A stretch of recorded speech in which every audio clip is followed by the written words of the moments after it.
A sunny afternoon in the park should have been simple. Ice cream, football, and laughter between Maya Carter and her two sons, Jordan and Caleb. Instead, squad cars rolled in, officers claiming suspicious behavior.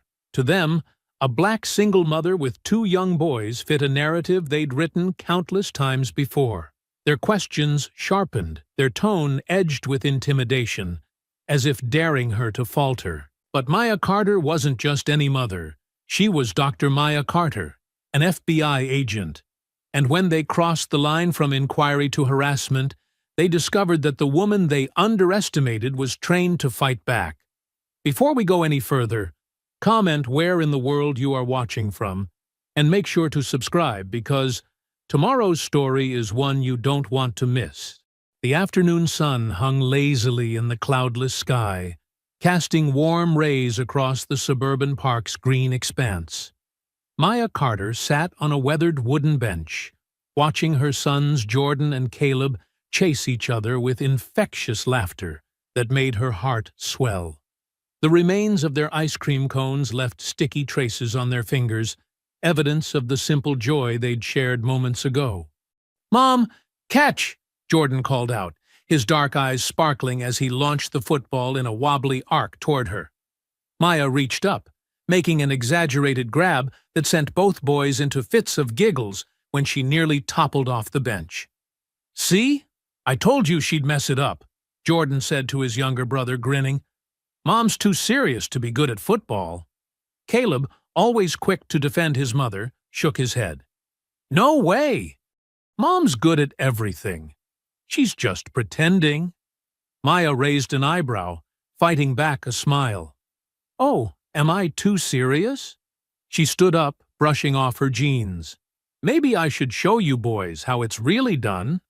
She scooped up the football and threw a perfect spiral that sailed right over Jordan's outstretched hands. "No fair!" Jordan laughed, running to retrieve the ball. "You've been holding out on us." Caleb clapped his hands in delight. "Do it again, Mom." For once, Maya felt the weight of her responsibilities slip away. No badge to worry about, no cases to solve, no reports to file. Just her and her boys, enjoying a perfect Saturday afternoon. She'd been working too many long hours lately, and moments like these were precious. "Ice cream and football?" she teased, jogging over to them. "What did I do to deserve such spoiled children?" "We're not spoiled," Jordan protested, but his smile gave him away. He sketched quickly in his ever-present notebook, capturing the moment in swift, sure strokes. "We're just awesome." 20 feet away, a white couple sat at a picnic table, their own children playing nearby. The woman's eyes hadn't left Maya and her sons since they'd arrived, her lips pressed into a thin line of disapproval. She leaned close to her husband, whispering something that made him frown and look over. Maya noticed. She always noticed. Years of FBI training had honed her awareness to a razor's edge, but she refused to let their prejudice poison this moment with her children. She'd faced worse countless times before. The woman pulled out her phone, holding it close to her face as if trying to be discreet. Her voice carried just enough for Maya to catch fragments. "Suspicious woman. Watching everyone. Those boys don't even look like they're hers." Jordan's shoulders tensed. He'd heard too. His sketching stopped, the pencil frozen mid-stroke. Maya's heart ached, seeing how quickly fear could steal her son's joy. "Hey," she said softly, placing a hand on his shoulder.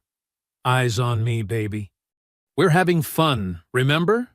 Caleb, still innocent to the undercurrent of tension, tugged at Maya's sleeve. "Can we play tag now, please?" "Of course, sweet pea." Maya forced brightness into her voice. "But I warn you, I'm pretty fast." They chased each other across the grass, their laughter drowning out the woman's continued whispers into her phone. Maya made sure to stay within sight of the picnic table, her movements open and obvious. She knew the dance, how to be unthreatening while refusing to be intimidated. "Can't catch me!" Caleb shouted, darting behind a tree. "Oh, I bet I can, Maya called back, deliberately slowing her pace to let him stay ahead. The woman's voice grew more urgent. Just doesn't look right. She's watching the other children too closely. Jordan heard it again. His face fell, and he moved closer to Maya, seeking the protection of her presence. She pulled him into a quick hug, whispering, "It's okay, baby. We belong here just as much as anyone else." The sound of tires on gravel cut through their game. A white and blue patrol car rolled slowly into the park's parking lot, its presence immediately changing the atmosphere. Maya's trained eye caught every detail. The way the officers inside scanned the park with practiced movements, the deliberate slowness of their approach. Their gaze found her, and Maya felt the familiar weight settle onto her shoulders. She'd seen that look too many times before, the automatic suspicion, the prejudgment, the power dynamic they expected to enforce. Caleb ran back to her, suddenly unsure. "Mom, it's okay," she said again, gathering both boys close. They stood together on the sun-warmed grass, the forgotten football at their feet, watching the patrol car creep closer.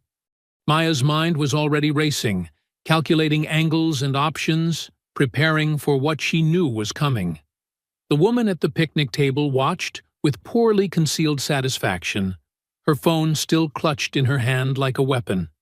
Her husband nodded approvingly at the approaching police car, as if justice itself had arrived to address their discomfort. Jordan pressed against Maya's side, his notebook clutched tight to his chest. "Mom?" he whispered, his voice small but steady. "Are we in trouble?" "No, baby," Maya answered, keeping her voice calm and sure. "We haven't done anything wrong. Remember that. No matter what happens next, we haven't done anything wrong." The patrol car came to a stop, and two officers emerged. Officer Bailey stepped out first, adjusting his belt with practiced authority. His partner followed, both approaching with measured steps that Maya recognized as textbook intimidation tactics. "Afternoon, ma'am," Bailey said, his tone professionally cold. "We received a call about some suspicious activity in the park. Mind if we ask you a few questions?" Maya kept her boys close, one hand on each of their shoulders. "No suspicious activity here, officers. Just enjoying the park with my children." Bailey's eyes narrowed slightly. "We got a report about a woman possibly with kidnapped children. Protocol requires us to investigate." He turned his attention to Jordan and Caleb, his voice shifting to an exaggerated friendliness that made Maya's skin crawl. "Hey there, boys. Mind if I ask you something?" Jordan pressed closer to Maya's side. Caleb looked up at his mother, uncertainty clear in his young face. "Is this really your mom?" Bailey asked, pointing at Maya. "Do you know her full name?" The question hung in the air like poison. Maya felt Jordan trembling slightly under her hand, but his voice came out strong and clear. "Of course she's our mom. Her name is Dr. Maya Carter." "Dr. Carter," Caleb added quickly, eager to help. "She helps catch bad guys." Bailey ignored the last part. "Ma'am, I'm going to need to see some identification." Maya kept her voice steady, controlled. "Officers, these are my children. I'd like to know why we're being harassed while trying to enjoy a peaceful afternoon at the park." "No one's harassing anyone," Bailey's partner chimed in. "We're just following up on a concerned citizen's report." He gestured toward the woman at the picnic table, who quickly looked away. More people were gathering now, phones appearing in hands, recording the scene. Maya could feel the weight of their stares, hear the murmur of their whispers. She'd been here before, knew how quickly situations like this could spiral. "Actually," Bailey said, his eyes moving to Maya's SUV in the parking lot, "that vehicle matches the description of one involved in some recent thefts in the area. Going to need to see your registration along with that ID." Maya felt her jaw tighten. The lie was so transparent, it was almost insulting. "Officer Bailey," she said, reading his nameplate, "you and I both know that's not true. You're fishing, and you're doing it in front of my children.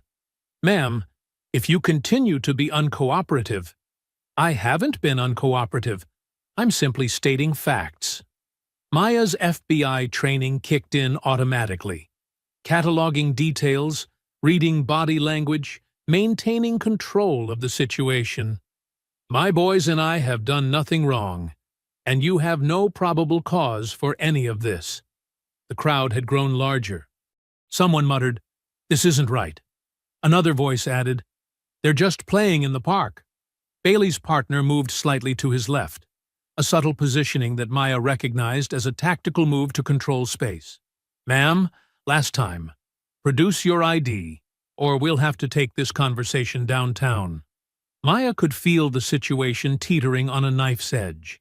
She needed to end this quickly, before it traumatized her boys any further. "Fine. My ID is in my bag. I'm reaching for it now." She started to move her hand toward her purse, telegraphing her movements clearly. But Bailey suddenly grabbed her wrist, his fingers digging in hard enough to bruise. In that instant, everything changed. Maya's body responded before her mind could process the shift. Years of training taking over in a heartbeat. She twisted her arm in a precise motion, breaking his grip with practiced ease. Her stance widened automatically, center of gravity dropping as she moved her boys behind her with her other arm. "Do not put your hands on me," she said, her voice transformed from concerned mother to federal agent. The change was so dramatic that Bailey took a step back, his hand instinctively moving toward his weapon. The crowd gasped. Phones raised higher, recording everything. The woman who had made the call stood up at her picnic table, her mouth hanging open at the sudden shift in power dynamics. "Back away from my children," Maya continued, her words carrying the weight of authority that came from years of federal service. "Now!" Bailey's partner reached for his radio, but Maya's voice cut through the air like a blade. "Before you make that call, you should know exactly who you're dealing with. Both of you have made several serious mistakes in the last 5 minutes, and I've documented every single one." Jordan and Caleb stood behind their mother, watching with wide eyes as she transformed from their playful, ice-cream-buying mom into someone else entirely. Someone who radiated power and absolute control. "Ma'am, you need to—" Bailey started, but Maya cut him off. "No, Officer Bailey. You need to think very carefully about your next move. Because this situation is about to become much more complicated than a false report about suspicious behavior in a park." The tension snapped like a rubber band. Both officers lunged forward simultaneously, their training evident, but their anger making them sloppy. Maya's eyes narrowed, time seeming to slow as her FBI combat training took over. Officer Bailey reached for his taser, while his partner went for a direct grab. Maya moved with fluid precision, her body responding to years of drills and real-world experience. She sidestepped Bailey's reach, grabbing his wrist and using his own momentum to send him stumbling past her. In the same motion, she twisted his arm up behind his back, forcing him to drop the taser. "Mom!" Jordan's voice cracked with fear and amazement. "Stay back, boys," Maya commanded, her voice steady despite the chaos. "Remember what we practiced. Safe distance." The partner officer recovered and charged, but Maya was ready. She released Bailey with a push and dropped low, sweeping the charging officer's legs out from under him. He hit the ground hard, the impact forcing a grunt from his lungs. The crowd had formed a wide circle now, dozens of phones recording every second. Someone shouted, "Get them, sister!" while others called out in disbelief. Bailey scrambled to his feet, face red with rage and embarrassment. He reached for his gun, but Maya closed the distance before his hand could grasp the grip. Her elbow struck his solar plexus, driving the air from his lungs. As he doubled over, she grabbed his gun arm and executed a perfect hip throw, sending him flying over her shoulder to land flat on his back. "Oh my God!" a woman in the crowd screamed. Did you see that? The partner officer had regained his feet and pulled his baton. He swung it in a wide arc, but Maya blocked with her forearm, the impact absorbed by muscle memory and proper technique. She trapped the baton against her body, twisted it free from his grip, and tossed it aside.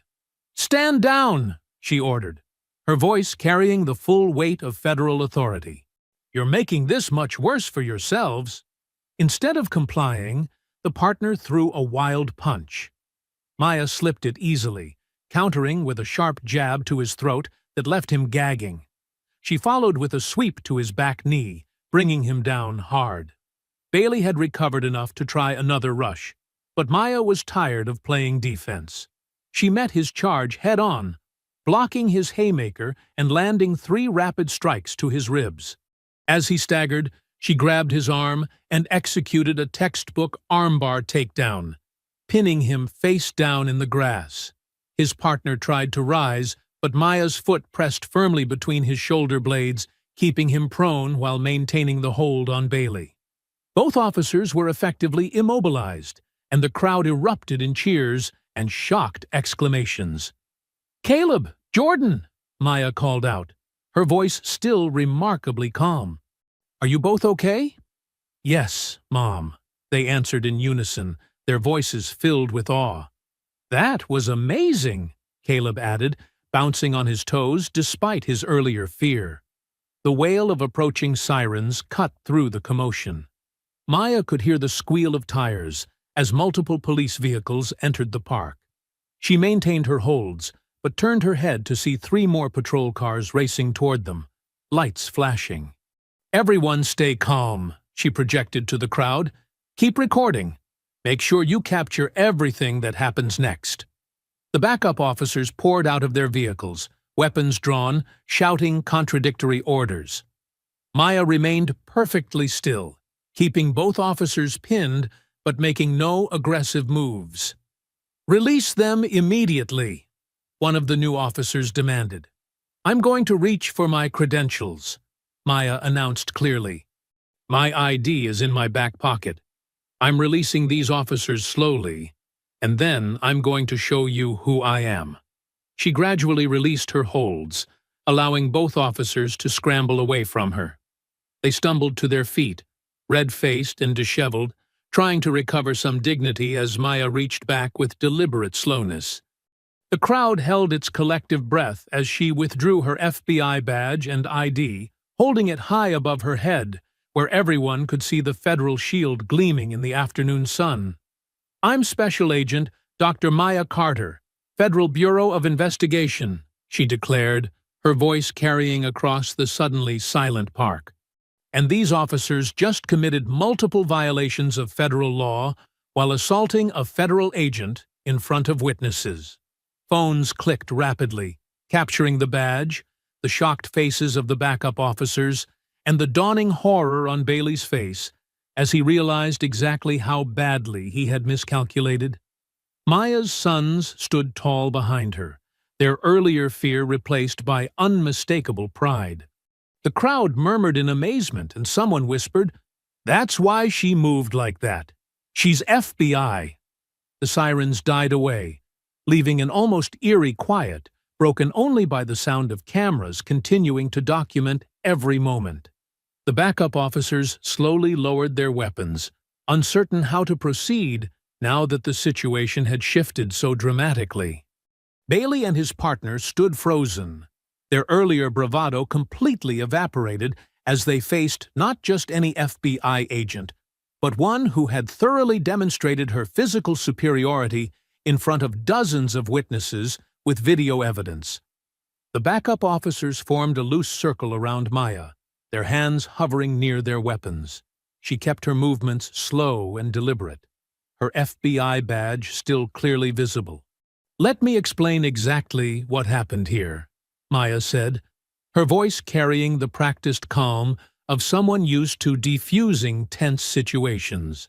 "I was here with my sons when your officers approached us without cause. They escalated to physical contact, and I was forced to defend myself using my federal training." One of the backup officers, an older sergeant with gray at his temples, stepped forward. "Ma'am, we'll need to verify that badge." "Of course." Maya carefully passed him her credentials. "You can also contact the local FBI field office. They'll confirm my identity." The sergeant examined her ID closely, then spoke into his radio. The crowd continued filming, their phones raised like a wall of electronic witnesses. Jordan and Caleb stood close to their mother, their earlier fear now mixed with fascination at seeing this new side of her. "Mom," Jordan whispered, "everyone's watching." "Let them watch," Maya replied softly.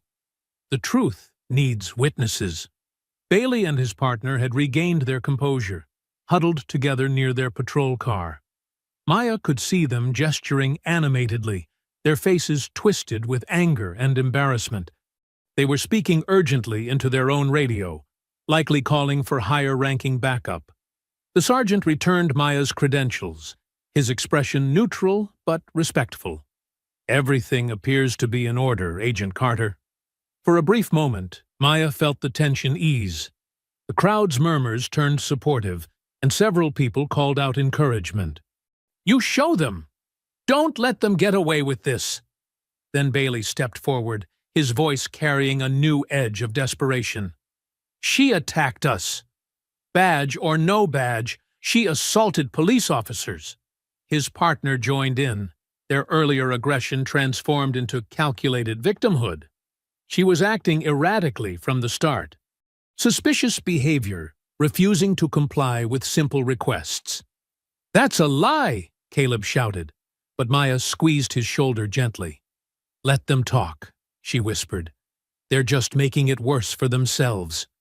Bailey pointed at Maya, his hand trembling slightly. "How do we even know that's a real badge? FBI agents don't just hang out in parks attacking cops." "I was here with my children," Maya corrected him firmly. "You initiated the physical contact. Multiple videos show exactly what happened." The crowd voiced their agreement, several people holding up their phones as proof.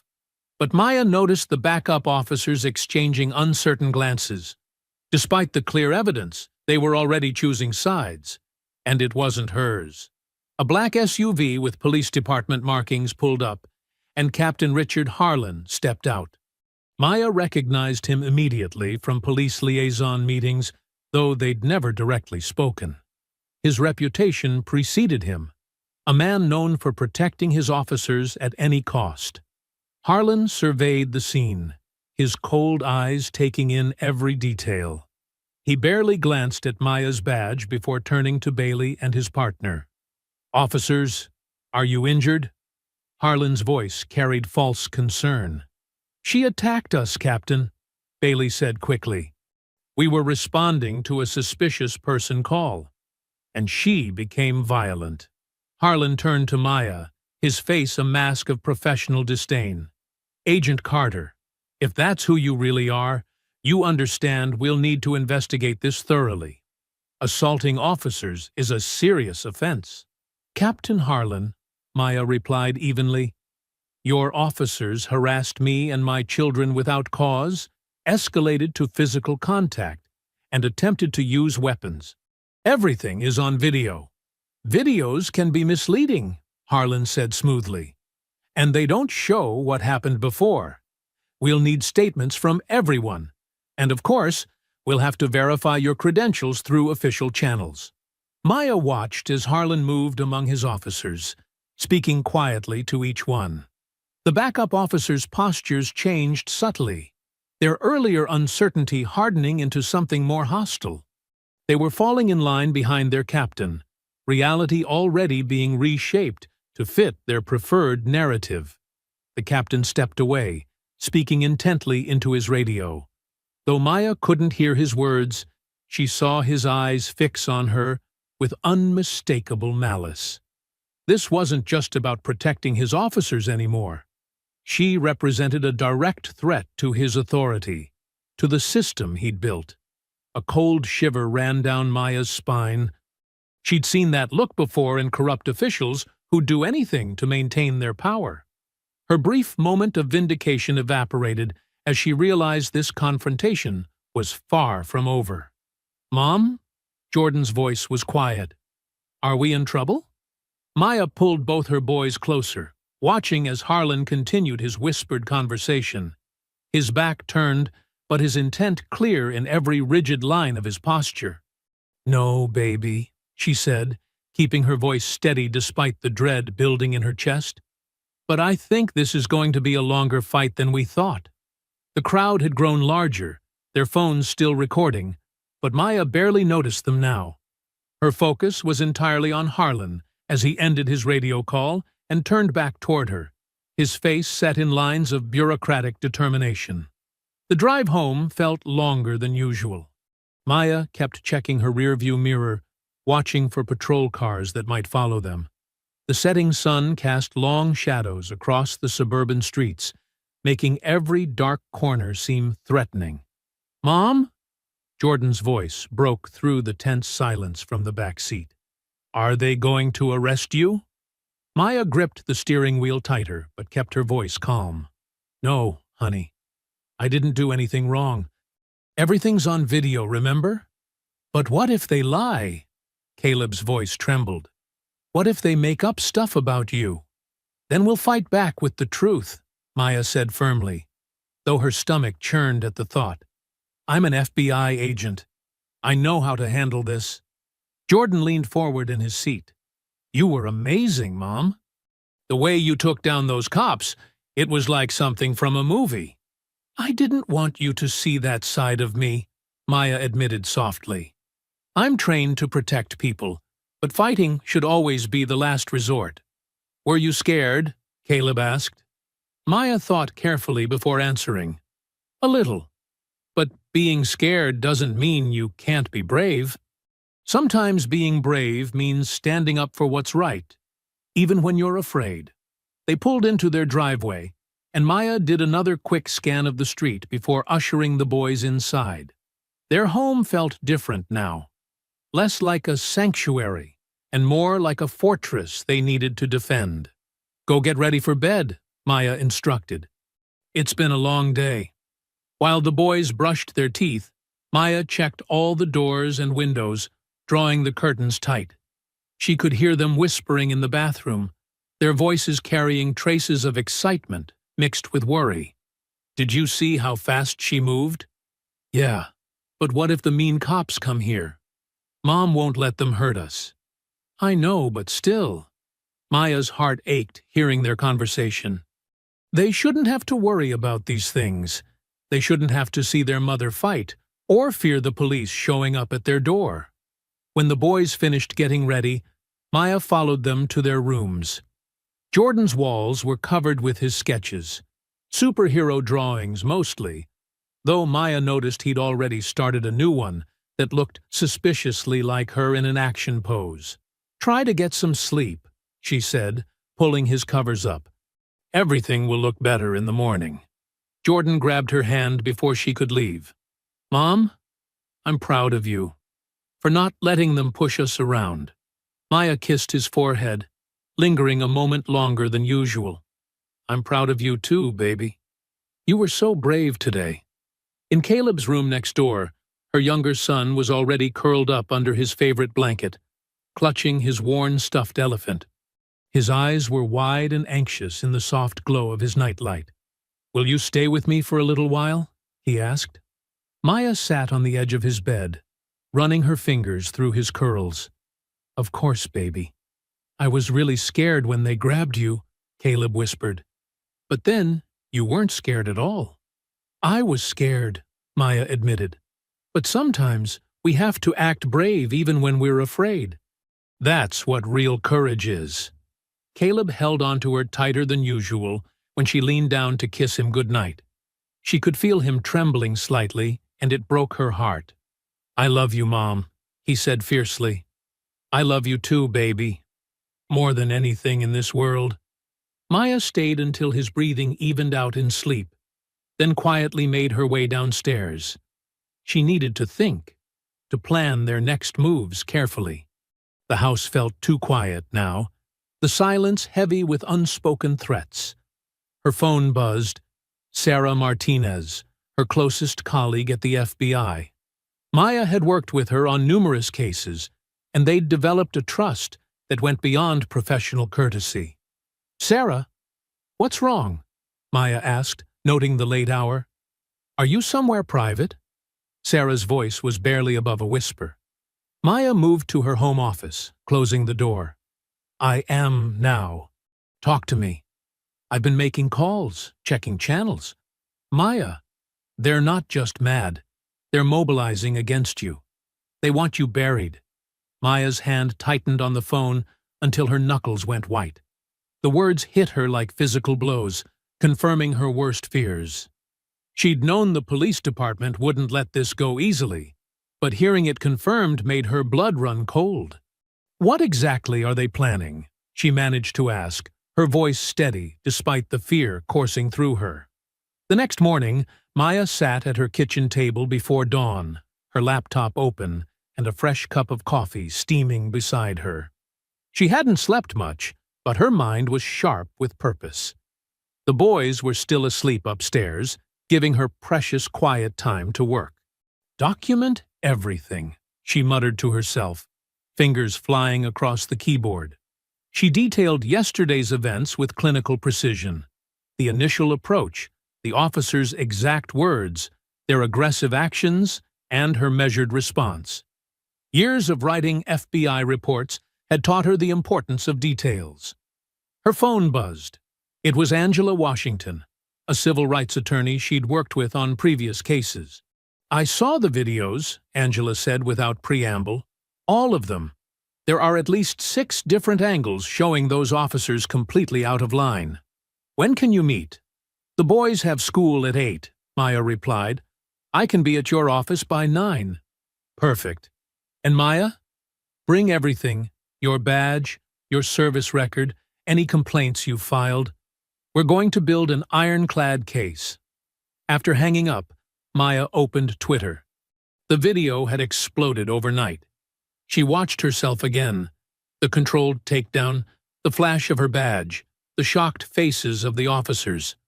Comments flooded in by the hundreds. "FBI agent and single mom? Queen. Those cops picked the wrong woman to mess with. This is what happens when you racially profile the wrong person." Maya started typing her own thread, hands trembling slightly. "I am Dr. Maya Carter, the FBI agent in yesterday's viral video.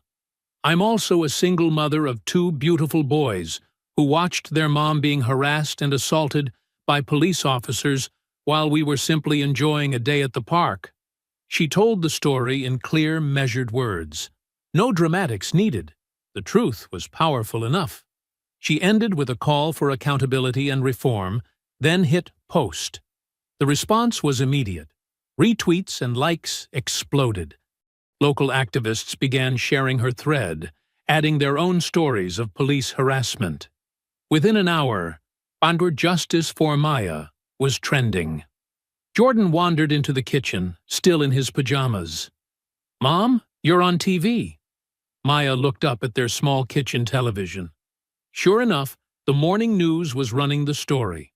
They split the screen between the viral video and a photo from her FBI badge. The headline below read, "Hero Mom or Threat? FBI Agents Park Confrontation Sparks Debate." "They're calling you a hero," Jordan said proudly. Maya pulled him close, kissing the top of his head. "Baby, what matters is that we know the truth. The rest is just noise." But the noise was getting louder. By the time she dropped the boys at school, after a long talk with their principal about possible media attention, her phone was blowing up with messages. Journalists wanted interviews. Activists wanted her to speak at rallies. The FBI's Public Affairs Office sent urgent emails about proper media protocols. At Angela's office, they watched a live stream of protesters gathering outside the police station. People carried signs reading, "Protect Black Mothers," and "Who polices the police?" "This is good," Angela said, taking notes. "Public pressure makes them nervous. Nervous people make mistakes." Maya's phone buzzed again, a text from Sarah at the FBI. Chief of Police holding press conference at noon. Watch your back. They turned on the TV just in time to see Police Chief Richards step up to a forest of microphones. His face was red, his uniform perfectly pressed. "While we take all allegations of misconduct seriously," he began, "we must remember that our officers face split-second decisions in potentially dangerous situations." Translation? "They're circling the wagons," Angela muttered. Maya barely heard her. She was focused on her phone, where support continued pouring in. Civil rights organizations offered resources. Other black female law enforcement officers shared similar stories. Mothers from across the country sent messages of solidarity. A new hashtag was trending. "We stand with Maya." "Look at this," she showed Angela her screen. "People are organizing fundraisers for legal fees we haven't even needed yet." "That's because they see themselves in you," Angela replied. A mother protecting her children. A professional woman facing discrimination. Someone finally fighting back and winning. Maya scrolled through more messages. A viral tweet showed her boys' scared faces next to her taking down the officers, with the caption, "This is what Mama Bear looks like when you threaten her cubs." For the first time since yesterday's confrontation, Maya felt something loosen in her chest. The fear wasn't gone. She knew the fight ahead would be brutal. But she wasn't alone anymore. Each supportive message, each shared story, each protest sign carried a piece of her burden. "Maybe we can really do this," she said softly, more to herself than Angela. "Maybe we can actually make them answer for what they did." Angela squeezed her shoulder. "That's what they're afraid of. And that's exactly why we're going to win." Maya looked back at her phone, at the thousands of voices rising to support her. The flicker of hope in her chest grew stronger, warming her like sunlight breaking through storm clouds. The system might be powerful, but so was the truth. And now the whole world was watching. Maya flashed her badge at the security desk of the FBI field office, grateful that her credentials still worked. Despite the media circus outside her house this morning, the familiar corridors felt like a sanctuary. She nodded to colleagues who gave her supportive looks, but kept walking, focused on her mission. In her office, she closed the blinds and logged into the federal database. Her hands hesitated over the keyboard for a moment. What she was about to do wasn't exactly illegal.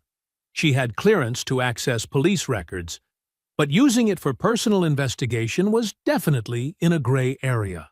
"Sometimes justice needs a push," she whispered, then typed in Officer Mark Bailey's name. The screen filled with files. Maya's eyes widened as she read. "Got you," she breathed. Bailey had 5 brutality complaints in just 2 years, all involving minorities. Each time, the incidents were marked as resolved with minimal investigation. The pattern was clear: aggressive stops, escalating confrontations, then paperwork that made the victims look like the aggressors. She opened a secure folder on her laptop and started downloading. Her phone buzzed. A text from Jordan. "When are you picking us up from after school?" 4:30 sharp, she replied, then returned to digging. The deeper she went, the worse it got. Bailey's partner had similar complaints. Internal affairs investigations that mysteriously ended. Witness statements that contradicted official reports. Maya recognized the bureaucratic language used to bury the truth. She'd seen it too many times before. A knock at her door made her jump. "Come in," she called, quickly minimizing windows. It was Tom Chen, her longtime colleague. He closed the door behind him and spoke in a low voice. "Maya, you need to see this. Just came through unofficial channels." He handed her his phone. On it was a police department memo marked "Internal Only" about her case. Her breath caught as she read phrases like "potential threat to officer safety" and "history of aggressive behavior." "They're building a narrative," Tom said. making you look unstable before any hearing. Maya's jaw tightened. They don't know who they're dealing with. She showed him her screen. Look what I found. Tom whistled softly. That's a powder keg. But Maya, be careful. These guys play dirty when cornered. So do I, she said, continuing to download files. And I've got better training. She worked methodically, following digital breadcrumbs. Each new document revealed more corruption. Missing evidence, altered testimonies, systematic suppression of complaints. The department hadn't just protected bad officers, they'd created a culture where harassment was standard procedure. Her phone buzzed again, this time from Angela. Meeting with Civil Rights Commission tomorrow. Bringing anything good? Maya smiled grimly. Oh yes, a lot. She glanced at the clock. Almost time to get the boys. As she gathered the files, her office phone rang. The caller ID showed Internal Affairs. Maya stared at it, letting it ring. They were probably fishing for information, trying to figure out her next move. Let them wonder. She packed her laptop carefully, making sure all the files were secured and backed up. Years of FBI work had taught her to always protect her evidence. These documents were her ammunition in the fight ahead.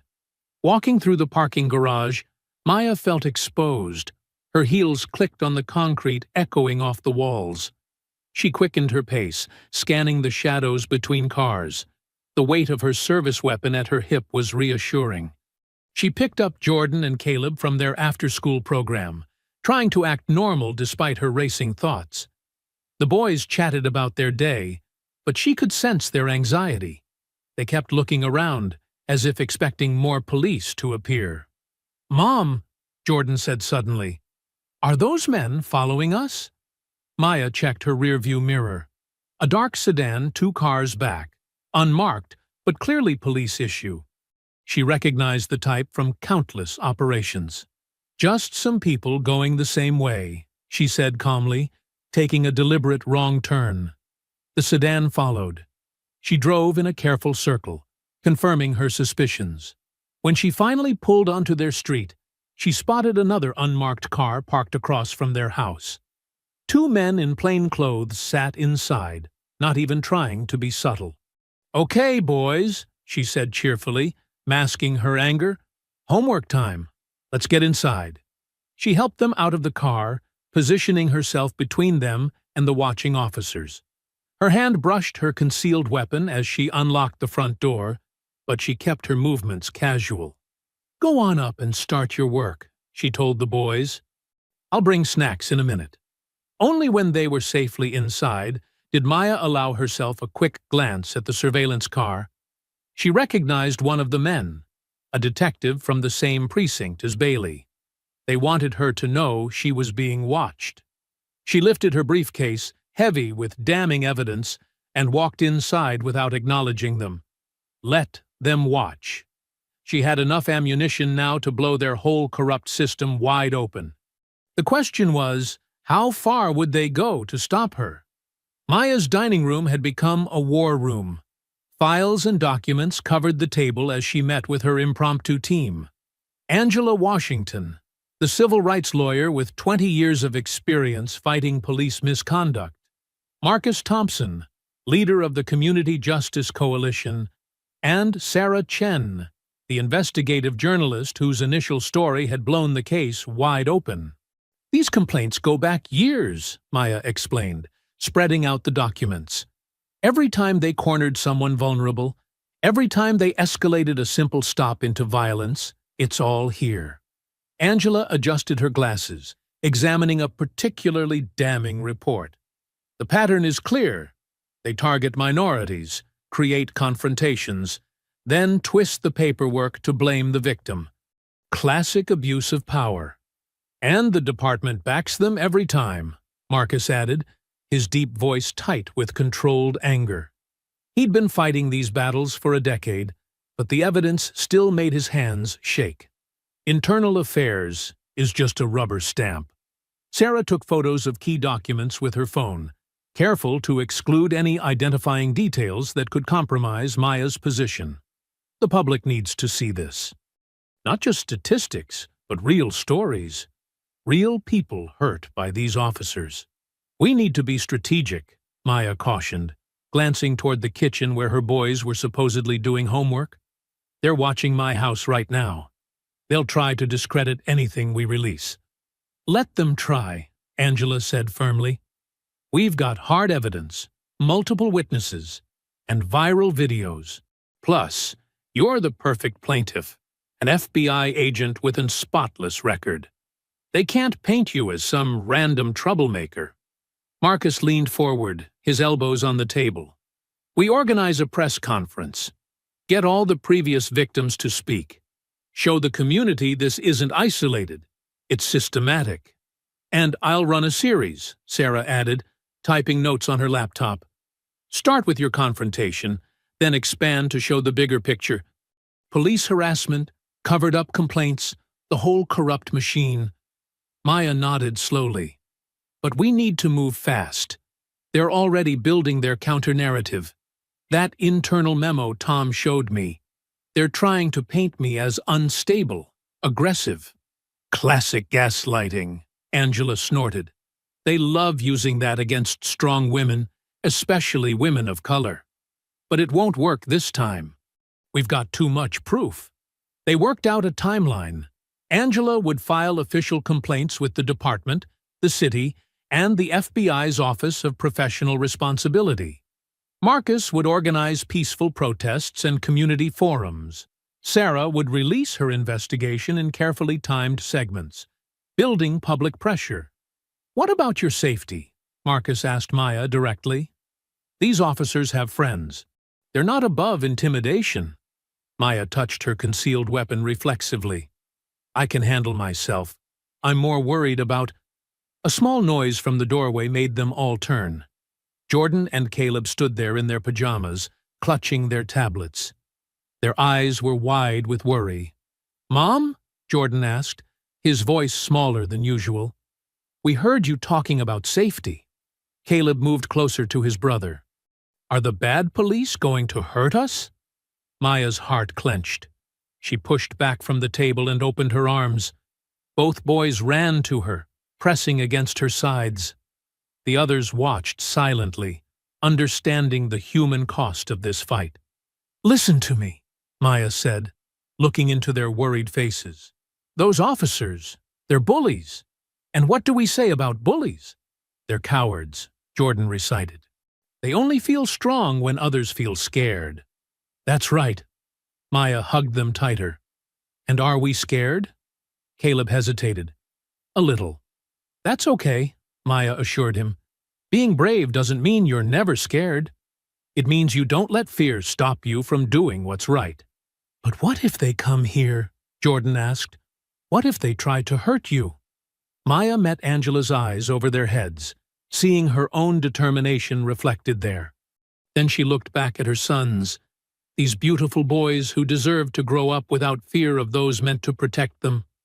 Mom, are we safe? Caleb whispered against her shoulder. Maya pulled them both closer, her voice fierce and tender at once. As long as I'm here, you are. The room fell quiet, except for the soft sound of Sarah's typing and Marcus shuffling papers. They all understood what was really at stake. Not just justice for one incident, but the right of a mother and her children to live without fear. The right of a community to trust those with power over them. Jordan and Caleb held on to their mother for another long moment before reluctantly heading back upstairs. Maya watched them go, her protective instincts warring with her determination to see this fight through. Angela touched her arm gently. We'll make it right, Maya, for them and for every other child who deserves better. Maya nodded, turning back to the table covered with evidence of corruption. They had truth on their side. Now they just had to make it matter. Maya stood before her bathroom mirror, adjusting her navy blazer and rehearsing her testimony one more time. The city council had announced the public hearing for tomorrow, and her words needed to be perfect. Every news station in the city had been running stories about the FBI agent mom case. The officers approached without cause, she practiced, her voice steady. They escalated the situation deliberately, putting my children at risk. Her phone buzzed. Another text from Angela, her lawyer. CNN wants an interview. Still think we should wait until after. Maya agreed. They'd been strategic about media appearances, letting the viral videos and public outrage speak for themselves. Sarah's investigative series had done the rest, revealing a pattern of harassment that stretched back years. The sound of her boys arguing drifted up from downstairs. Maya checked her watch. Past their bedtime. She headed down to find Jordan and Caleb sprawled on the living room floor, surrounded by colored pencils and paper. "It needs more red," Jordan was saying, hunched over his sketchbook. "Superheroes always have red." "But Mom wears blue to work," Caleb protested, pointing at another drawing. Maya cleared her throat. "Artists, it's bedtime." "Wait!" Jordan scrambled to hide whatever he was working on. "You can't see it yet. It's for tomorrow." "For the hearing?" Maya sat on the couch, suddenly exhausted. She'd been up past midnight all week, working with Angela to prepare her testimony and review evidence. Caleb climbed into her lap, his small hands playing with her FBI badge. She'd gotten it back after a tense meeting with her superiors, who'd been forced to acknowledge the public support behind her. "Are you scared?" Caleb asked quietly. Maya stroked his hair. "A little. But being scared is okay when you're doing something important. Like when I had to give my book report." Jordan looked up from his drawing. "Exactly like that." Maya smiled. "Remember how nervous you were? But you did it anyway. And it turned out great." "Yeah, but you have to talk in front of way more people." Jordan frowned. "And those mean officers will be there." Maya's jaw tightened. The officers had been placed on administrative leave, but their police union was fighting hard. They'd tried to paint Maya as aggressive, unstable, but the videos told a different story. "Truth is stronger than lies," Maya said firmly. "That's why we have to tell our story, even when it's scary. Like in my book about Martin Luther King?" Caleb perked up. They'd been reading age-appropriate civil rights history together, helping the boys understand why this fight mattered. "Just like that, baby." Maya hugged him closer. "Sometimes brave people have to stand up and say, 'This is wrong,' so things can change." Jordan finally looked up from his drawing. "Will things really change, though? Officer Mike at school still looks at us weird." Maya's heart ached. Her sons had lost some of their innocence that day in the park, learning too young that some people in uniform couldn't be trusted. "Change takes time," she explained carefully. "But it starts with people speaking up. Remember how many supporters came to the rally last week?" The boys nodded. The Community Justice Coalition had organized a peaceful march that drew hundreds. Maya had kept her sons home, worried about police retaliation, but they'd watched the coverage together. "Okay, really bedtime now," Maya announced, standing up. "Tomorrow's a big day." She supervised teeth brushing and pajamas, then tucked them into their beds. As she kissed Caleb goodnight, he whispered, "You're braver than Superman, Mom." In Jordan's room, he finally pulled out the drawing he'd been working on. "It's for tomorrow, for good luck." Maya's breath caught as she looked at it. Jordan had drawn her standing tall, wearing her FBI jacket like a cape. She was positioned protectively in front of stick-figure versions of the boys, her arms spread wide as if shielding them. "See?" Jordan pointed proudly. "You're our superhero." And superheroes always win against bad guys. Maya traced the careful lines, noting how he'd drawn her natural hair like a crown, how he'd made her look both strong and gentle. "This is beautiful, baby. Thank you. Will you take it with you tomorrow? For good luck?" "I'll keep it right in my folder." Maya kissed his forehead. "Now, sleep, okay?" Promise the truth will win tomorrow? Jordan asked sleepily. Maya tucked the drawing carefully into her briefing folder, next to her testimony. Tomorrow, the truth wins, she promised. She left his nightlight on and closed the door softly. In the hallway, she touched the drawing through the folder, drawing strength from her son's faith in her. Tomorrow would test everything: her courage, her composure, her commitment to justice. But looking at Jordan's art, she knew she couldn't fail. This wasn't just about one incident in a park anymore. It was about her son's future, about every child's right to trust those meant to protect them. The truth had to win, for all of them. Maya's hands trembled slightly as she pulled out of her lawyer's office parking lot. Angela's last words echoed in her mind. Be careful. They're desperate now. The streetlights cast long shadows across her SUV as she merged onto the main road. 3 blocks later, she noticed the dark sedan. It stayed 2 cars behind, matching her turns with practiced precision. Her FBI training kicked in. She took an unnecessary left, then a right. The sedan followed. Maya's heart pounded as she speed-dialed her neighbor. Mrs. Johnson, are my boys still at your house? Good. Could you keep them inside for a few more minutes when I get there? She gripped the steering wheel tighter, checking her mirrors. The sedan had closed the gap. No plates visible in the dim light. Her driveway was just ahead, but stopping felt dangerous. She had to get home, though. Her boys would worry. Maya pulled in sharply, killing the engine. Before she could move, car doors slammed behind her. 3 men in black masks rushed from the shadows. Their build and movement screamed law enforcement training.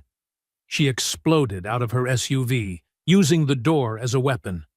It caught the first attacker in the chest. He staggered back, cursing.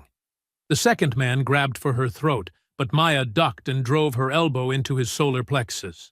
FBI, stand down! She shouted, knowing they wouldn't listen. These weren't random thugs. This was a message. The third man caught her with a punch that split her lip. Maya spun with the blow, using the momentum to slam her heel into his knee. Something cracked. He howled. From her neighbor's window, she heard Jordan scream, "Mom!" The sound stabbed through her heart, but she couldn't look. The first attacker was back up, swinging a baton. Maya blocked it with her forearm, pain shooting through the bone. She grabbed his wrist, twisted hard, and the baton clattered to the ground. Her knee found his groin. As he doubled over, she brought her elbow down on the base of his skull. The second man wrapped his arms around her from behind. Maya threw her head back, feeling his nose break against her skull. But his grip held. The third man limped forward, fist raised. Maya kicked off the ground, using the second man's grip against him. Both her feet slammed into the third man's chest. He flew backward into her car. The impact loosened the grip around her chest enough for her to break free.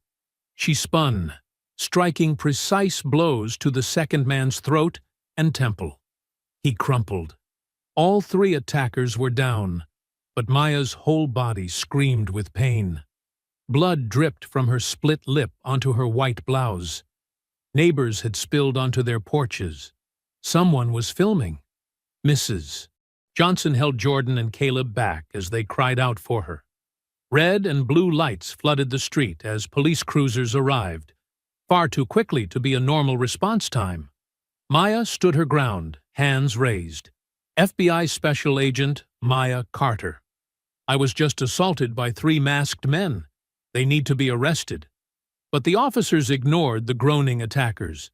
Instead, their captain stepped forward, a familiar smirk on his face. He held out an official envelope. Agent Carter, he said, emphasizing the title mockingly. You've been suspended from duty, effective immediately, pending investigation into multiple incidents of violent conduct. Maya's hands shook as she opened the letter. The FBI seal glared up at her, followed by cold, bureaucratic language. Her badge and credentials were to be surrendered, her cases reassigned. Her career, everything she'd fought for, suspended with a single piece of paper. "The men who attacked me," she started. "What men?" The captain gestured around. The 3 attackers had vanished during the chaos of the police arrival. Even the dark sedan was gone. "Looks like you had quite a fall in your driveway, though. Might want to get those injuries checked out." Maya's body throbbed with each heartbeat. Her FBI badge felt like it was burning against her hip. No longer a symbol of justice, but a reminder of betrayal. She could hear her sons crying, could feel the neighbors' stares, could sense the officer's satisfaction. "Your badge, Agent Carter." The captain held out his hand. "Or should I say, Miss Carter?" With trembling fingers, Maya unclipped her badge. Everything she'd worked for, every barrier she'd broken, every sacrifice she'd made, stripped away by the same corrupt system she'd sworn to uphold. She placed the badge in the captain's palm, keeping her voice steady, despite the pain coursing through her body. "I want to file an assault report." "Of course," he smiled coldly. "Come by the station tomorrow. We'll take your statement about that fall." "You had?" The officers returned to their cruisers, leaving Maya standing in her blood-stained clothes as neighbors whispered and filmed. Mrs. Johnson finally let go of the boys, who ran to her. "Mom!" Jordan crashed into her legs. "You're bleeding!" "I'm okay, baby." Maya tried to hide her wince as she hugged them. "Let's get inside." "Your badge?" Caleb pointed at the retreating police cars. "They took your badge." Maya looked down at her sons' terrified faces, at the phone cameras still recording, at the spot where her attackers had vanished. The system she'd trusted, the badge she'd earned, the justice she'd believed in, all of it had turned against her in a single night. Maya's eyes snapped open at dawn, her body screaming in protest. Every muscle felt like it had been torn apart and hastily stitched back together.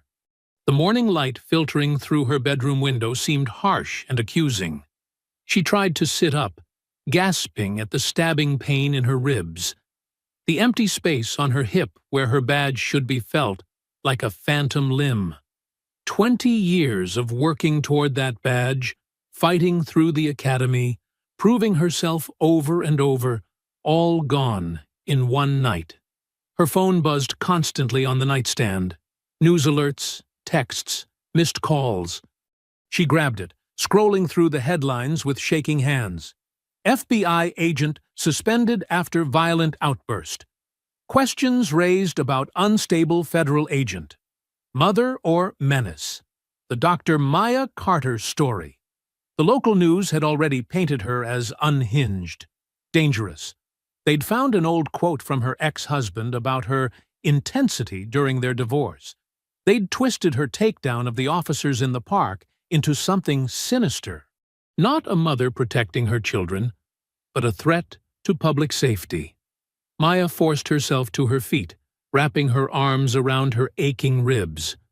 The mirror showed purple bruises blooming across her jaw, a split lip that had swollen overnight. She touched the tender spots gently, cataloging each injury like evidence. Shuffling to the kitchen, she found Jordan and Caleb already awake. They sat at the counter, picking at bowls of cereal, unusually quiet. Their eyes followed her every movement, as if afraid she might disappear. "Mom?" Jordan's voice was small. "Are you going to work today?" Maya's throat tightened.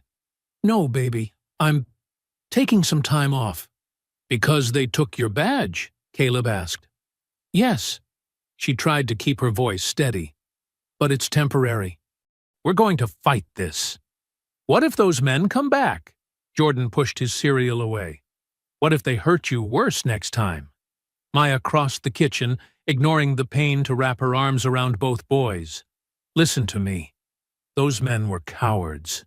They attacked in the dark because they're afraid of the truth. But we're not going to let them win." Her phone buzzed again, text from her lawyer. "Turn on the news." Now! Maya grabbed the remote, flipping to the local station. The police captain stood at a podium, his face grave with fake concern. "We're deeply troubled by Agent Carter's pattern of aggressive behavior," he was saying. "First, the unprovoked attack on 2 officers performing their duty, then multiple witnesses reporting her erratic conduct. Last night's incident in her driveway raises serious questions about her stability and fitness for duty." The camera cut to grainy cell phone footage of her fight with the masked men, edited to show only her strikes, none of their attacks. The caption read, "FBI agent's violent breakdown." Maya's hands clenched into fists. Her body ached with every breath, but something deeper hurt. The betrayal, the twisting of truth, the way they were trying to erase her humanity. She called her FBI supervisor, getting voicemail. Called her colleagues, straight to voicemail. Even people she'd worked with for years were shutting her out. The system was closing ranks, leaving her isolated. Social media was worse. Trolls called her a danger to society. Racist comments flooded every news article. Some people defended her, but their voices were drowning in the orchestrated wave of hatred. By afternoon, reporters camped outside her house. Their cameras tracked her through the windows. Her sons couldn't even play in their own yard. They were prisoners in their home, under siege from all sides. Maya paced the living room, checking locks, drawing curtains.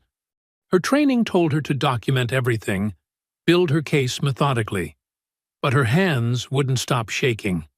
Every car that drove by too slowly made her flinch. Every shadow could hide another attacker. When night finally fell, she tucked her exhausted boys into bed. They clung to her longer than usual, making her promise again and again that she wouldn't leave them. "You're still our superhero," Jordan whispered. "No matter what they say." Maya held him tight, fighting back tears. "Get some sleep, baby. Everything will be better soon."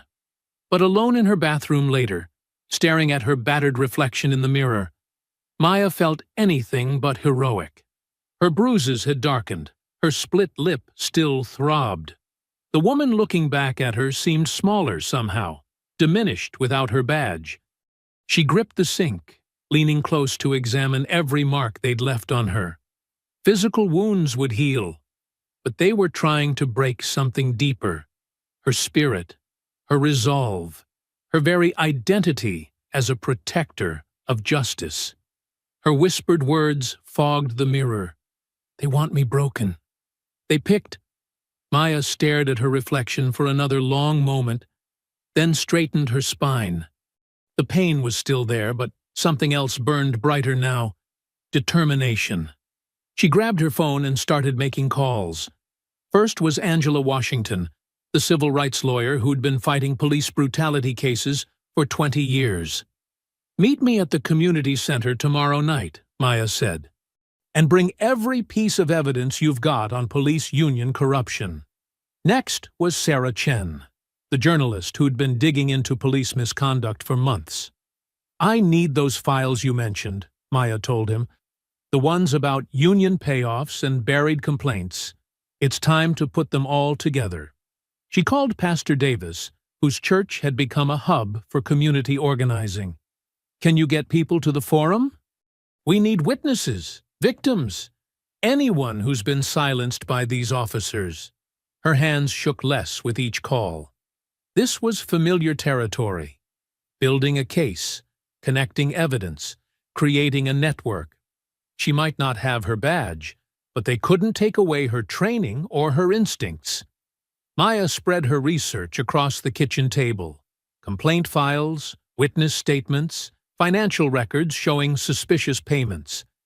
The police union had been burying misconduct for years, paying off victims, threatening whistleblowers. Her own attack was just the latest in a long pattern. "Mom?" Jordan's voice made her jump. He stood in the doorway in his pajamas, Caleb beside him. "We heard you talking." "I thought you were asleep." Maya said softly. We want to help, Caleb said. Like you always tell us. Stand up for what's right. Maya's chest tightened. Her boys had seen too much already. The violence in the park, the ambush in their driveway. Part of her wanted to shield them completely, send them to their grandmothers until this was over. But they were already part of this fight. Running wouldn't teach them the lesson they needed to learn. Come here, she said, opening her arms. They rushed to her, careful of her bruises. Tomorrow night, I'm going to tell everyone the truth about what these officers did. Not just to us, but to lots of families. Will it be dangerous? Jordan asked against her shoulder. I'll be careful, Maya promised, and I won't be alone. Sometimes fighting for justice means taking risks, but we do it smart. We do it together. She showed them the evidence spread across the table, explaining in simple terms how the pieces fit together. Their eyes grew wide as they understood the scope of what she was uncovering.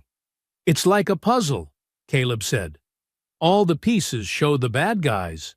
Exactly, Maya smiled. And tomorrow night, we're going to show everyone the whole picture. She worked through the night, organizing her presentation. The community forum would be televised. She needed everything to be clear, undeniable. Her lawyer helped draft talking points. The journalist fact-checked every detail. And Pastor Davis mobilized his congregation to pack the audience. Morning brought more news crews outside her house, more hostile headlines. But Maya felt steadier now. Let them watch. Let them spin their lies. The truth was about to blow their whole system apart. She spent the day preparing, checking and double-checking her evidence. Her body still ached, but adrenaline pushed through the pain. This was what she'd trained for. Gathering intelligence, building an airtight case, taking down corrupt networks. As evening approached, Maya changed into a crisp blazer, covering her bruises with makeup. She checked the hidden microphone her journalist contact had provided, making sure it was secure and transmitting clearly. Everything she said would be recorded, backed up to multiple servers. They couldn't bury this story. Her sons watched her get ready, unusually quiet. They knew the stakes, understood that tonight could change everything. What if they try to stop you? Jordan asked. That's why we have backup plans, Maya assured him. Pastor Davis's security team will be there. News cameras will be rolling. And remember what I taught you about calling Aunt Sarah if anything happens? They nodded solemnly. Maya knelt before them, ignoring the protest from her ribs. I need you to be brave tonight, she said. Can you do that for me? Yes, they said together. And remember, no matter what happens, no matter what anyone says about me, you know the truth, right? You're our hero, Caleb said fiercely. You fight bad guys and protect people. Maya pulled them close, breathing in their familiar scents, her boys, her reason for everything. They had to learn that justice was worth fighting for, that truth could overcome any lie. They hugged her tightly, careful of her injuries. Bring the truth back, Mom, they whispered. Maya kissed their foreheads, then stood and checked her microphone one final time. The weight of it against her skin felt like armor. She grabbed her keys and evidence files, squared her shoulders, and walked toward the door. The cameras outside tracked her movement. Reporters shouted questions. Maya kept walking, head high, mind focused on the battle ahead. The night air felt electric with possibility. They'd tried to break her, to bury her story. Instead, they'd given her everything she needed to expose their whole corrupt system. The community center buzzed with tension. Every seat was filled, with people lining the walls and spilling out into the hallway. News cameras lined the back, their red lights blinking like watchful eyes. At the podium, Police Union President Howard Malone adjusted his tie, his smile sharp and confident. These allegations are nothing but fake news and social media hysteria, he declared. Our officers acted appropriately when confronted by an aggressive individual. The so-called victim has a history of instability. That's a lie. Maya's voice cut through the murmurs, strong and clear. She stood from her seat in the front row, holding up a thick manila folder. And I can prove it. Malone's smile flickered. Ms. Carter, you're out of order. This forum has procedures. Like the procedures you used to bury 17 excessive force complaints. Maya stepped into the center aisle, projecting her voice to reach the back of the room.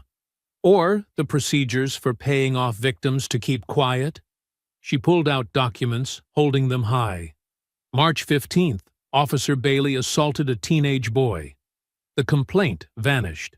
April 3rd, both officers harassed an elderly black couple. That report? Mysteriously lost. The crowd stirred. Phones raised to film. Maya moved closer to the stage, each step deliberate. June 7th, a domestic violence victim called for help. Instead of protection, she got threats. The union paid her $10,000 to stay silent. Maya's voice grew harder. I have bank records, witness statements, internal memos ordering cover-ups. Security! Malone barked into the microphone. Remove this woman. But Maya was already climbing the stage steps, laying out papers on the podium. Everything's here. Names, dates, signatures. A pattern of brutality and corruption going back years. The crowd pressed forward. Journalists scrambled to photograph the documents. Malone grabbed for the papers, but Maya blocked him smoothly, her FBI training evident in every controlled movement. That's when the back doors burst open. 3 officers in tactical gear charged through the crowd. Maya recognized them instantly, the same men who'd ambushed her at home. But this time, she was ready. The first officer reached for her arm. Maya stepped into his momentum, using his own force to flip him over the podium. He crashed into the front row as gasps and screams erupted. The second officer swung a baton. Maya caught it mid-strike, twisting it free while sweeping his legs. He hit the stage hard as cameras flashed like strobe lights. The third officer, bigger than the others, wrapped his arms around her from behind. Maya dropped her weight, breaking his grip, then spun with an elbow strike that caught him in the solar plexus. He stumbled back, wheezing. "Keep filming!" someone shouted. Every phone was up now, capturing the violence in high definition. The first officer charged again, reaching for his taser.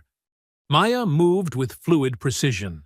She caught his wrist, redirected the taser into his partner's chest, then used the momentary chaos to take them both down with quick, efficient strikes. The big officer made one last attempt, bull-rushing across the stage. Maya sidestepped, caught his arm, and executed a perfect takedown that left him face down, arm locked behind his back. "This is what they do," she called out, her voice carrying over the shocked crowd. "They use force to silence the truth, but not anymore." The fallen officers groaned on the stage. Union President Malone had disappeared. Maya stood tall despite her aching body, surrounded by scattered papers that detailed years of corruption. "Maya! Maya! Maya!" The chant started in the back, spreading through the crowd like fire. Reporters swarmed the stage, cameras pushing close, microphones thrust forward. "Dr. Carter, how long have you been investigating the union? Did they target you because you had evidence? Are there more cover-ups to expose?" Maya faced the cameras directly, her voice steady. "Everything you need to know is in these files. The evidence speaks for itself. No more cover-ups. No more silence." The chanting grew louder. Phones kept recording. Through the crowd, Maya spotted Pastor Davis nodding proudly, and her lawyer already gathering the scattered documents into evidence bags. Local news crews pushed through, broadcasting live. Maya stood her ground as questions flew, the downed officers still groaning at her feet. She had trained her whole life for moments like this. Not just the physical combat, but the courage to stand up, to fight back, to expose the truth no matter the cost. The community center vibrated with energy. More people pressed in from outside, drawn by the commotion. The chanting continued, punctuated by cheers and calls for justice. Camera flashes lit up the stage like lightning, capturing every detail of the scene. The fallen officers, the damning documents, and Maya Carter standing tall in the middle of it all. The next morning exploded with headlines. Every major network covered the story. FBI agent exposes police corruption. Union president flees after confrontation. Justice Department launches investigation. Maya watched from her kitchen table as clips of the previous night's showdown played on repeat. Jordan and Caleb sat beside her, munching cereal and staring at the TV with wide eyes. On screen, their mother took down 3 officers while protecting a stack of evidence that was now shaking the entire city. "Mom, you're trending!" Jordan pointed to his tablet, showing her the viral hashtags. Maya the Protector and Justice for Maya dominated social media. The doorbell rang. Maya tensed, but it was only Pastor Davis with a stack of newspapers. Each front page showed different angles of the same scene. Maya standing triumphant on stage, surrounded by fallen officers and scattered evidence. "You did it, sister," Pastor Davis smiled, laying out the papers. "They're arresting them as we speak." Her phone buzzed with updates throughout the morning. The police chief announced his resignation at an emergency press conference, his face ashen as he dodged questions about his role in the cover-ups. 3 hours later, the mayor held her own press conference, announcing federal oversight of the department. "The Department of Justice will conduct a thorough investigation," the mayor declared, looking directly into the cameras. "We have failed our community's trust, and changes must be made." By afternoon, news helicopters circled downtown as FBI agents raided the police union headquarters. Maya recognized some of her colleagues, carrying out boxes of files and computer drives. Officer Bailey and his partners were led out in handcuffs, their faces twisted with rage when they spotted the news cameras. "The corruption went deeper than anyone suspected," her lawyer explained over the phone. "Your evidence cracked open decades of misconduct. They're finding cover-ups dating back to the 90s. Caleb tugged at her sleeve, pointing to more breaking news. Union President Malone had been caught trying to flee the state. State troopers arrested him at a small private airfield, a suitcase full of cash in his trunk. The community rallied around Maya. Neighbors dropped off food and cards. Local mothers organized a support vigil outside her house. Their signs read, "Protect Black Mothers," and "Stand with Maya." "You showed us how to fight back," one mother told her, tears in her eyes. "My boys look up to you now.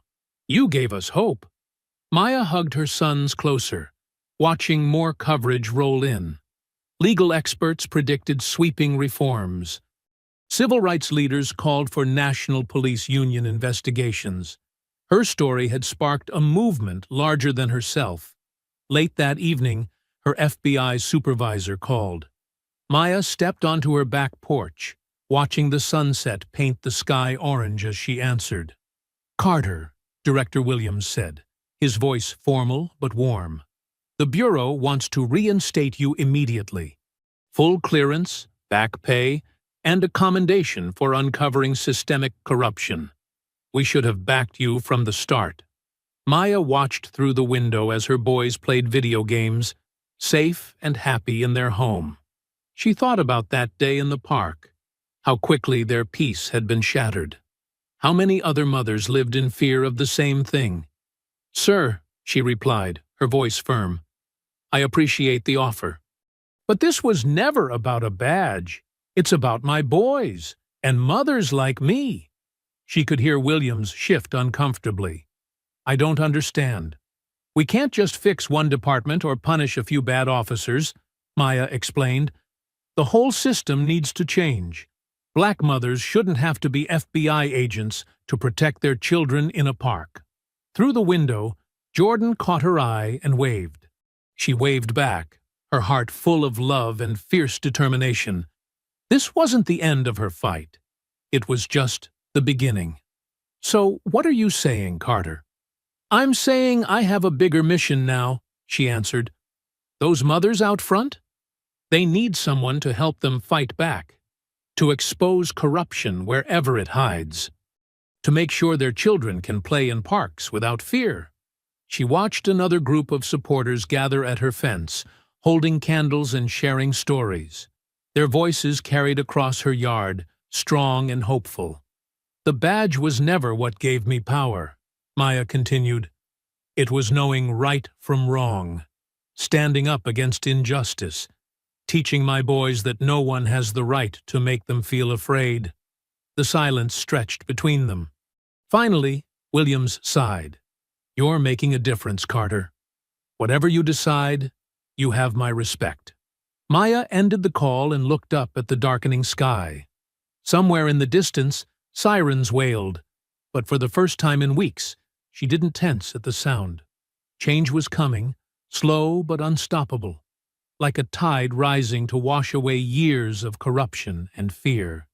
A week later, Maya pulled into the familiar parking spot at Henderson Park. The same trees swayed in the breeze, the same playground equipment gleamed in the afternoon sun. But everything felt different now. Jordan and Caleb bounced in their seats, pressing their faces against the windows. "Look, Mom, our spot is free." Jordan pointed to their favorite picnic table near the fountain. Maya smiled, feeling a mix of emotions wash over her. This park had been their sanctuary, then their battleground, and now, perhaps, it could be their sanctuary again. As they climbed out of the SUV, she noticed other families watching them, not with suspicion or fear, but with quiet recognition. A mother pushing her daughter on the swings gave Maya a small wave. An elderly man reading on a bench nodded respectfully. "Can we get ice cream first?" Caleb asked, tugging at her hand. His eyes darted nervously toward the spot where the police car had parked that day, but Maya squeezed his fingers reassuringly. "Of course, baby. Rocky Road for you, mint chocolate chip for Jordan, and vanilla for Mom because she's boring," Jordan finished, grinning. The familiar teasing felt like healing, like reclaiming pieces of their old life. They walked to the ice cream cart, where Mr. Rodriguez beamed at them. "The Carter family. No charge today," he insisted, already scooping their usual orders. "Please, let me pay," Maya started, but he shook his head. "You showed my granddaughters what courage looks like," he said softly. "That's worth more than ice cream." They settled at their picnic table, savoring the cold sweetness. Maya watched her boys relax into the familiar routine, Jordan telling elaborate stories, while Caleb giggled and added sound effects. Ice cream dripped down their chins just like before. A group of kids playing nearby whispered and pointed. One brave girl approached their table, clutching a worn basketball. "Are you really the FBI agent who fought the bad police?" she asked Maya, eyes wide with wonder. Maya smiled gently. "I'm just a mother who wants her children to feel safe." The girl nodded solemnly. "My mom says you're a hero. Can Jordan and Caleb come play with us?" Her boys looked to Maya for permission, their faces hopeful. She nodded, and they raced off to join the game.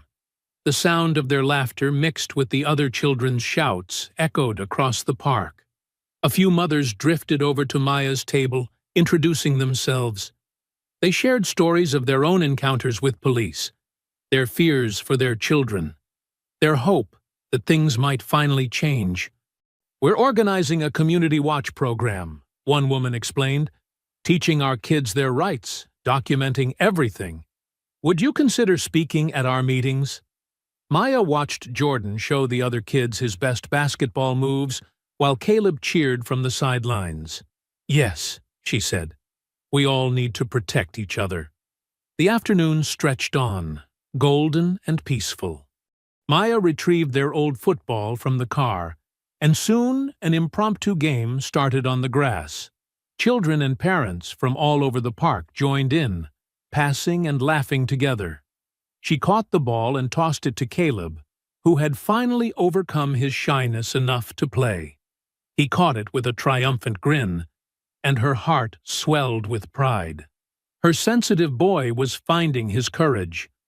Jordan organized the teams, his natural leadership shining through. He no longer looked over his shoulder for threats or flinched at the sound of sirens in the distance.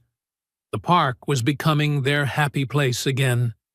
As the sun began to sink toward the horizon, families gradually packed up and headed home. Maya sat on a bench, watching her sons chase fireflies near the fountain. The last rays of sunlight painted everything in warm gold, including their joyful faces. A cool breeze carried the scent of grass and late summer flowers. Birds called their evening songs from the trees. The peace they'd lost that terrible day settled back around them like a comfortable blanket. Jordan caught a firefly and showed it to Caleb. Their faces lit with wonder as it glowed in his cupped hands. They set it free and watched it dance away into the gathering dusk. Maya felt tears prick her eyes, not from fear or anger this time, but from fierce joy. Her boys could run and play without looking over their shoulders. They could exist in this space without anyone questioning their right to be there. A police car rolled past the park entrance, and Maya noticed her sons didn't even glance its way. They were too busy trying to catch more fireflies, their laughter ringing clear and unafraid in the evening air. She leaned back on the bench, watching their silhouettes dance in the fading light. The knowledge settled deep in her bones. They had reclaimed more than just this park. They had reclaimed their right to joy, to innocence, to simply being. As the first stars appeared in the darkening sky, Maya whispered while watching her sons play, "No one will ever cage us again." Her face held all the pride and strength of a mother who had fought for her children's freedom and won. I hope you enjoyed that story. Please share it with your friends and subscribe so that you do not miss out on the next one. In the meantime, I have handpicked 2 stories for you that I think you will enjoy. Have a great day!